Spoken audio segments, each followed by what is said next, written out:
आखिरकार वह क्या वजह थे जिनके कारण रीवा रियासत कभी गुलाम नहीं हुआ। पिछले वीडियो में आप सभी लोगों ने इस बात को लेकर बहुत ज़्यादा कमेंट भी किया था और इस वीडियो में काफ़ी अच्छा रिस्पॉन्स भी मिला था, तो उसके लिए बहुत बहुत धन्यवाद। तो दोस्तों, वीडियो शुरू करने से पहले एगो वर्ल्ड को सब्सक्राइब जरूर कर लें। वैसा तो देखा जाए कि इतिहास की हर घटना का संपूर्ण रूप से निचोड़ निकाल पाना बेहद नामुमकिन है। काफ़ी लोगों का मानना है कि जब पूरा भारत पर मुगलों की हुकूमत थी तो रीवा कहाँ से बच सकता था, और यही बात अंग्रेजों की हुकूमत को लेकर भी कहा जा रहा था। तो पहले बात कर लेते हैं मुगलों के शासनकाल की। अकबर और तानसेन का रीवा रियासत से गहरा नाता रहा है। मुगल सम्राट अकबर ने अपना बचपन रीवा रियासत के मुकुंदपुर गांव में ही बिताया था, तो तानसेन रीवा रियासत के राज दरबार की शान थी। पूरे बात बता दें आपको कि पूरे भारत में मुगल सल्तनत का झंडा फहराने वाले बादशाह अकबर का बचपन रीवा में ही गुजरा है, और इसका कारण यह था कि उनके पिता हुमायूं जब फारस में अज्ञातवास में थे तब अकबर को रीवा के मुकुंदपुर गांव में छुपाया गया था। इस वजह से अकबर की पढ़ाई लिखाई भी नहीं हो पाई थी। अब बात आती है कि रीवा के गुलाम न होने से इससे क्या संबंध है। तो दोस्तों, संबंध है। जिस समय मुगल सम्राट अकबर पूरे देश भर में बादशाहत कर रहे थे तब उनकी नज़र रीवा के अनमोल हीरा पर पड़ी थी जिसका नाम तानसेन था। उनके स्वर में ऐसा जादू था जिसे सुनकर कोई भी मदहोश हो जाता था। अब किसी भी हालत में बादशाह अकबर को तानसेन जैसा कलाकार अपनी सभा की शोभा बढ़ाने के लिए चाहिए था। वहीं दूसरी ओर रीवा रियासत ने इतिहास में कभी कोई बड़ी जंग नहीं लड़ी, और जब भी कोई ऐसी स्थिति उत्पन्न भी होती थी तो किसी न किसी बात से या किसी व्यक्ति विशेष से समझौता कर लिया करते थे, और इस बार भी ऐसा ही हुआ था। रीवा ने मुगलों को तानसेन दिया था और बदले में मुगलों से 4 बेहद खतरनाक तोपें मिली, और इस पर भी मुगलों की बादशाह स्वीकार न करके रीवा उस समय भी आबाद रहा था और मुगलों का गुलाम नहीं हुआ। असल में गुलाम उसे कहा जाता है जो मेहनत करके भी दूसरे के भरोसे रह रहा हो या दूसरों का जुल्म सह रहा हो, किसी दूसरे के अधीन रह रहा हो। लेकिन रीवा के साथ ऐसा नहीं था। रीवा की पहले की भौगोलिक संरचना भी बेहद शानदार थी।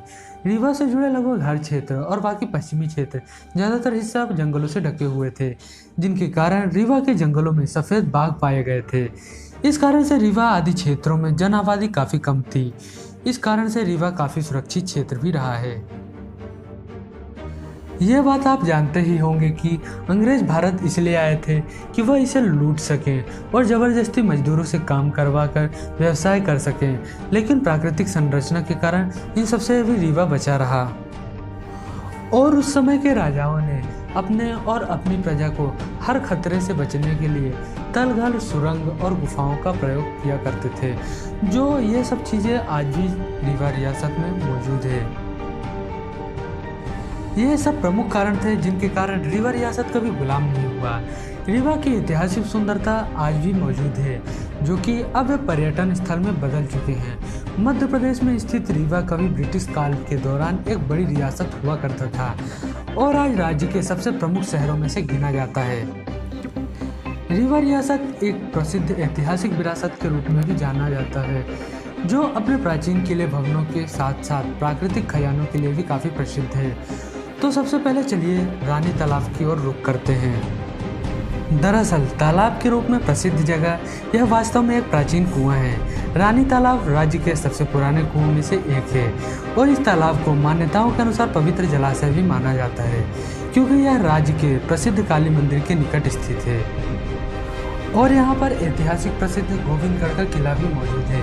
इसके बारे में कहा जाता है कि इस महल का निर्माण तत्कालीन राजाओं ने 1881 में किया था।